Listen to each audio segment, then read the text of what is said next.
ओम जय गुरुदेव. सर्व मंगल मांगल्ये शिवे सर्वार्थ साधिके शरण्ये त्र्यंबके गौरी नारायणी नमस्तुते. आज शुक्रवार आहे, उद्या शनिवार आहे. तर शनिवारी एक पितृदोषावर असा उपाय करायचा आहे की तुम्हाला कितीही मोठा पितृदोष असला तरी तो दोष नष्ट होणार आहे. तर शनिवारी तुम्हाला थोडासा अळणी भात करायचा आहे. त्याच्यामध्ये तो भात झाला की तो एका भांड्यात काढून ठेवा. त्यामध्ये चिमूटभर मीठ, चिमूटभर काळे तीळ, चिमूटभर हळद आणि 2 थेंब तूप हे सगळं टाकून एकत्र करा. आणि आपलं केळीचं पान आणायचं आहे. केळीच्या पानावर हे सगळं ठेवायचं आहे आणि प्रार्थना करायची.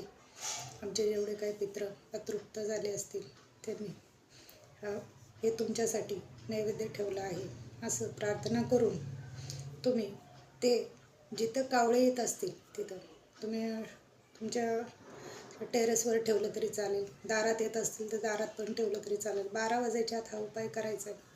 कितीही मोठा पितृदोष असला तरी तो पितृदोष तुमचा नष्ट होतो. कारण हे सिद्ध गुरूंनी सांगितलेला उपाय आहे. आणि हे करून बघा. 5 शनिवार हे एकसारखं करून बघा. याने इतका फरक पडणार आहे की तुम्हाला स्वतः अनुभव येईल. आणि हे नक्की करा. जय गुरुदेव. आई राजा देव देव. ओम पद्मावती.